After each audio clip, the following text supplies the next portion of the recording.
Hi, everybody. Welcome back to Stefanie Drysdale's weekly cybersecurity recap number 67. It's Friday, April 16th, day after taxes. Ms. Stefanie, welcome to the show. Thank you, Chuck. How are you? Well, like I said, it's the day after taxes. So you can take what you want out of that one. Tell us what's going on in the cybersecurity world. So Bank Info Security shared an article titled Death to Fluffy, so please stop with the pet name passwords. The article references an independent survey conducted by the NCSC that 15% of respondents admitted to using pet names in their passwords, 14% used the names of family members, and 13% admitted to using significant dates. So it offered 6 security essentials, such as strong password protection and passwords for email, suggested creating strong passwords using 3 separate random words and saving passwords into your browser. I would add to save those to a password manager. It said to turn on multi-factor authentication to keep your devices updated and always back up your data. So it also stresses the importance of never ever reusing passwords. Until the industry rolls out a better password-free solution, we will need to stay vigilant about these best practices. So make sure you catch that article. Bank Info Security also shared Visa describes new skimming attack tactics, reminding us to have a process for reviewing the software that addresses the end-of-life announcements that indicate that the software will no longer be receiving the vital security updates and is probably in need of removal or a secure replacement, rather than just becoming an obvious target for criminals. Good reminders to regularly review the code and your third-party resources, as well as keep that software patched. Thomas O'Malley shared a YouTube video from ScamBaiter that showed a scammer exposed by his intended victim while attempting an Amazon scam. So these videos can be really incredibly helpful in preventing others from becoming victims, as they show just how effective social engineering can be. So great share. Thanks for that one. James W. shared a CISO Online article titled The 7 New Social Engineering Tactics Threat Actors Are Using Now.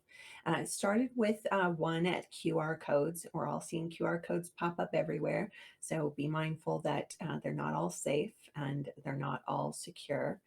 2, browser notification hack, where the site asks the visitor to approve notifications from their site and then ends up pushing out bad malware for them. 3, collaboration scams, where someone reaches out to you, asks you to collaborate on a project, then gets you to click on malicious code. 4 would be supply chain partner impersonation in the form of phishing emails, or worse, like the SolarWinds supply chain hack. 5 would be deep fake recordings, sometimes with payment instructions from what sounds to be an authorized employee. 6 would be text fraud, so capitalizing on our increased use of food and grocery delivery. Those are pushing out so that we'll click on those more readily. And 7 would be typo squatting or lookalike domains, just slightly different in spelling or in structure of the wording, but definitely not an authentic or a safe site. So keep an eye out for all of those new social engineering tactics. Charles Randolph shared a Security Magazine article titled Clubhouse API Allows Everyone to Scrape Public User Data. I won't go into this in detail, but it does serve as a reminder for all of us that while many new apps and sites look super cool, that not all of them are secure, at least not yet. So make sure that you kind of pump the brakes and do your research on any new platforms that you're wanting to participate in. Martin Els shared the 2021 annual threat assessment from the U.S. Intelligence Committee. This is a big chunk of information, so I won't go into all of it here, but really important stuff related to what current threats are and how we need to be best preparing to defend against a lot of those. So be sure to make sure that that's part of your review. Trolls Earnings shared a ZDNet article titled Cybersecurity, Victims Are Spotting Cyber Attacks Much More Quickly, but There's a Catch.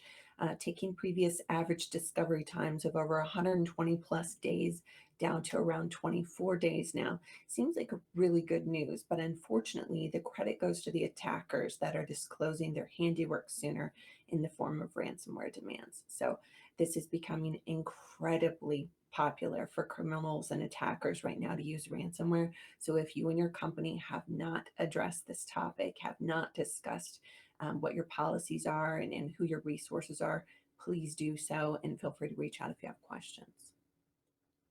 And outside of that, the world has been kind of a scary, upsetting place this week. I hope you all are hanging in there and doing well.